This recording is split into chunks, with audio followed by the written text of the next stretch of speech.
After spending some time with it, I thought it might be helpful to share what I have noticed so far, because I know how annoying it is when your phone signal at home feels unpredictable. I live in a spot where reception is just not consistent.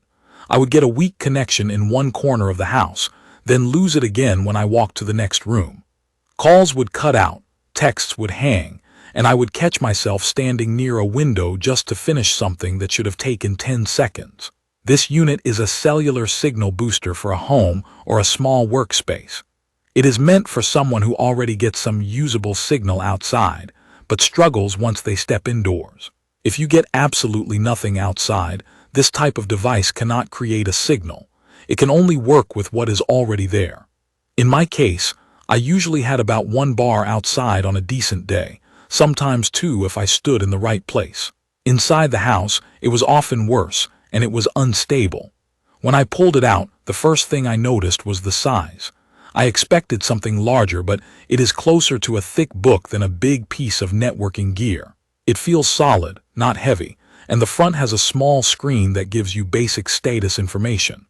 On the bottom edge, the ports are clearly labeled for the outside antenna, the inside antenna, and power. That sounds minor, but when you are dealing with cables and trying not to mix anything up, clear labels actually matter.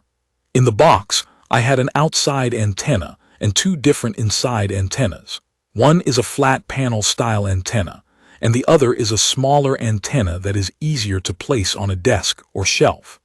I ended up using the panel style inside antenna because I wanted the most even coverage across my main floor. The smaller one made more sense when I tested it in a single room like my office, where I just wanted signal in a tighter area. Setup was more straightforward than I expected, but it still takes some effort. You need to place the outside antenna somewhere that can see the best signal possible.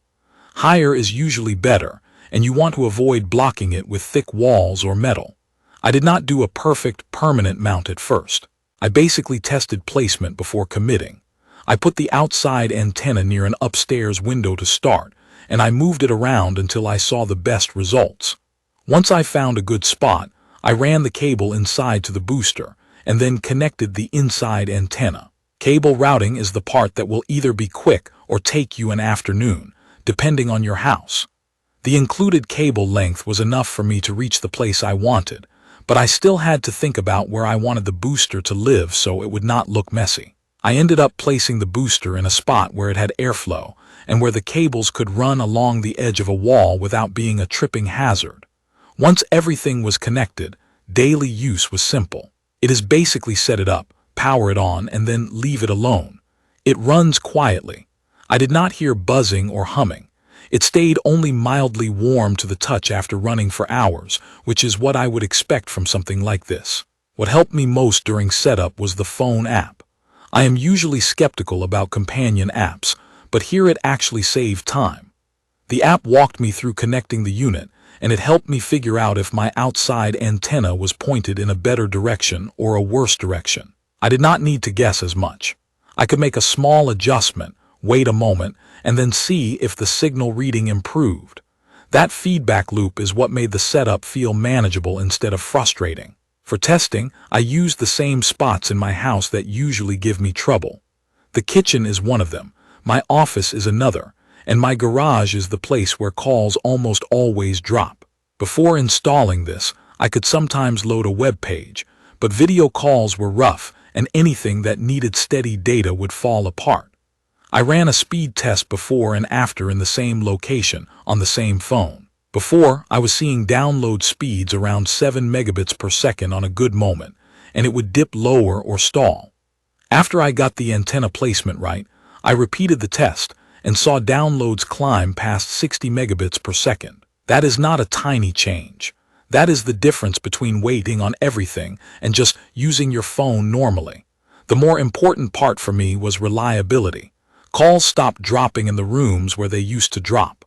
Text messages sent without that awkward delay. I could walk from my office to the kitchen without the connection falling apart.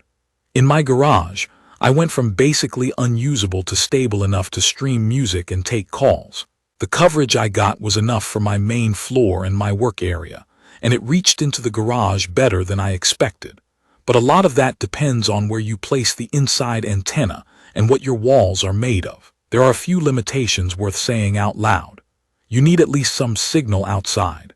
I also learned that antenna separation matters. If the inside and outside antennas are too close or pointed toward each other through a wall, the system can behave inconsistently. I had one moment where performance dipped, and it turned out I had placed the inside antenna too close to the window where the outside antenna was sitting. Moving the inside antenna farther away fixed it. I also think the mounting hardware is fine for getting going. But if you want a very clean, permanent outdoor installation, you might want to take more time planning it. Weather exposure, cable routing, and making it look neat are on you.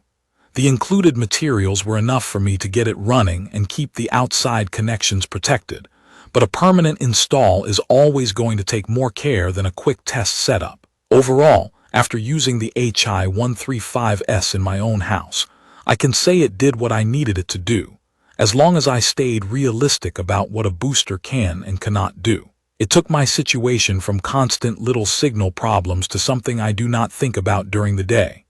The app made placement easier, the box itself was simple to live with, and the results were noticeable in the places that mattered most to me, like my office and anywhere I take calls. If you have a house where cell service is fine outdoors but frustrating indoors, this type of setup makes practical sense. If you have zero service outside, this will not solve that, and you would be better off looking at other options. If this video helped, subscribe to the channel and leave a comment with your signal situation at home or what questions you want me to answer about setup and placement. Thank you for watching.